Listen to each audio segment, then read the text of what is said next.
The dust on Radan Ridge stung like ground glass, and the air smelled of spent capacitors. We had hours to live or keep, and the only honest order was etched into every jaw. Hold until the last bus clears the valley road. I was a rifleman, last man in third after a month of falling back and bleeding forward. The ridge was a scallop of rock and a strip of mudcrete we called Fort Stilling because someone needed a name. Below, evacuation columns wound through fog like white cords. Above, Orr's Hall pickets pulsed cold blue, searching for heat, light, and fear. The major moved the parapet without words, one brief squeeze to each shoulder. The Orr's Hall didn't break, the abraded. Their doctrine was subtraction. Remove the sensor, remove the shooter, remove the will. Batteries at 50, the comms tech whispered. If we fire like yesterday, we're dry in 20. So we won't fire like yesterday. My kit held edge charges, 2 coils of smart wire, pulse beacons, and a chipped field tablet from a dead scout. On its cracked screen was a map I couldn't trust, and a truth I could. The Orr's Hall loved angles more than men. They would come at our corners, eat the overlap, and slide past. I set my beacons not out front, but behind us, into dead ground any sane defender would ignore.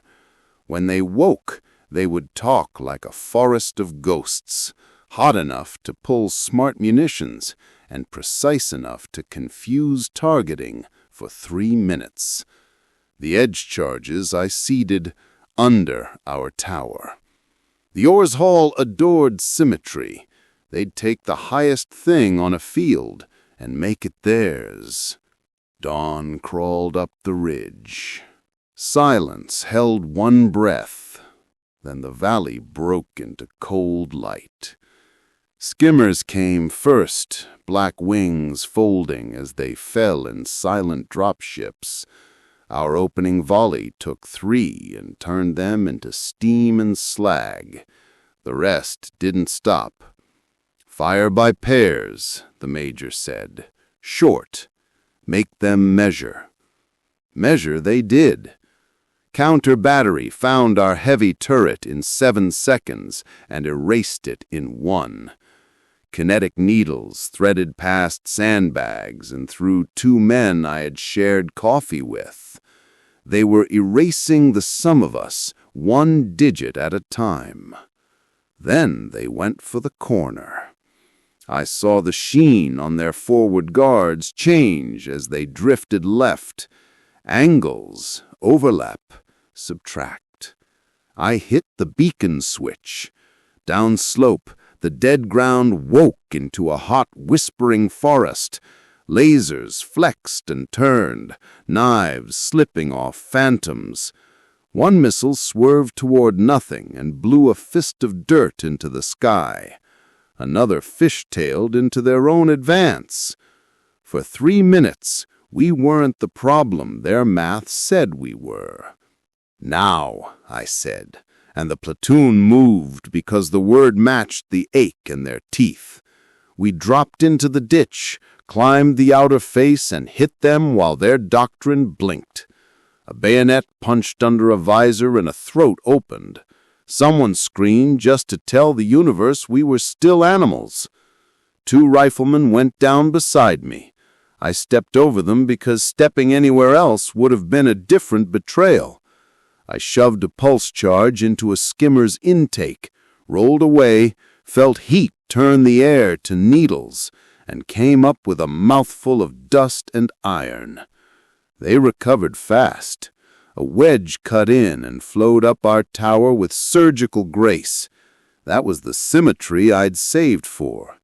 I double-tapped my edge detonators and turned Fort Stilling's heart into shrapnel.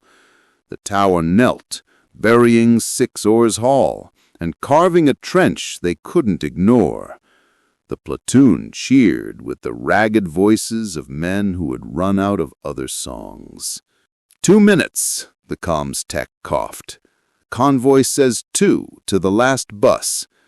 We fell back in pieces, trading meters for seconds, letting the ridge take bites instead of swallows. An Ores Hall officer stepped into the breach, a little taller, a little brighter, armor edged in mathematics, and raised a hand. The line behind him stilled the way wire stills before it snaps. He was there to see if we had learned fear. I threw my last charge and missed him by a handspan. He didn't blink. He expected me to run. Instead, I ran at him. His first strike broke my left plate. The second turned my ribs into a room I could not fully enter. I put my shoulder into him anyway, because some numbers you solve by adding one more man. He hit the mud with a shock that rang up through my teeth. His hand reached for my throat. I put my rifle in it and pulled until the chamber came home dry. He went still. I didn't stop pressing because quitting is a habit I don't know how to learn. "Last bus clear," the net said.